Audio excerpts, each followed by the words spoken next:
Greetings everyone. Today I would like to clarify the idea of Asuras. And I'm talking about why Buddhists doesn't accept, local gods. I mean, they simply call it as, landscape spirits. And those people who worship into, these stones, maybe the stone or Stonehenge or something like that, they will call it as, the spirit worshippers. And they will call it as, these spirits are, lower ranking spirits compared to Buddha and his body-shit-vas. Body-shit-vas. And what I'm trying to tell is that, every country has its own unique flag or own unique character. And, gods of Europe look like Europeans. And gods of Asians look like Asians. So it means, lamas and same time shamans doesn't know what is an elf, what is an unicorn, what does this spirit do. Simply these are the local gods or local land spirits. So these things are immediately classified as an asura, anti-god, not god, a spirit, something that is totally have no relationship with Buddhism. Everyone knows that this path of enlightenment starts from northern India.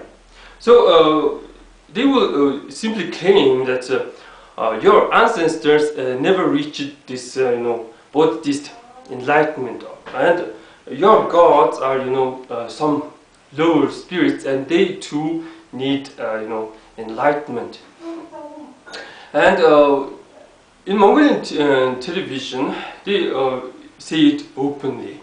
They say that the father Tengri is not enlightened one, even if he is like even shamans claim that he created humans. You see, they don't have a logical explanation for their enlightenment. It's believed to be something that is something that is great, but it's not about medicine. This is not about science, and this is not about keeping your own traditions.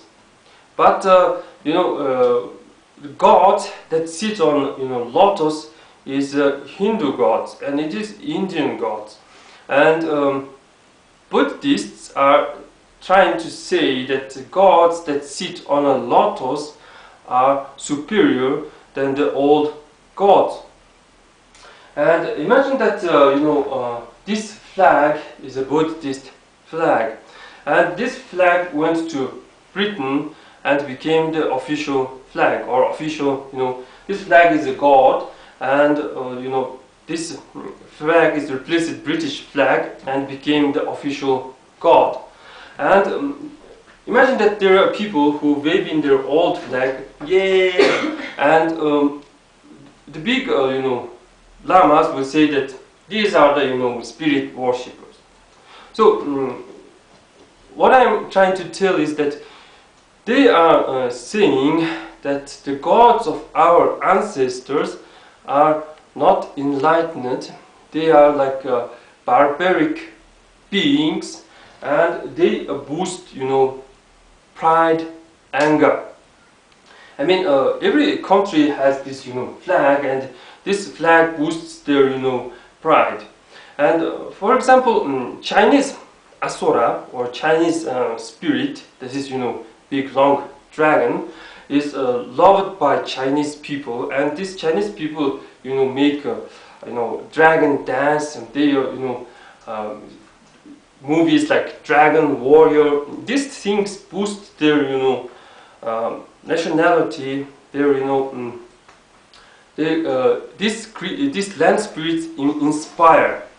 But Buddhist simply destroys such things, and Buddhists will don't have a idea what is unicorn, what is elf, what is who are the Asgardians, who are these Olympians. They simply don't care. They simply say that these are the lie gods, anti-gods. They are the something that is past. And humanity needs some enlightenment and universal love. Well, let's talk about our Mongolian flag. And this thing is believed to be an alien thing. I mean, this is Chinese yin-yang. But why? How you make these local people to accept this symbol? It's very simple.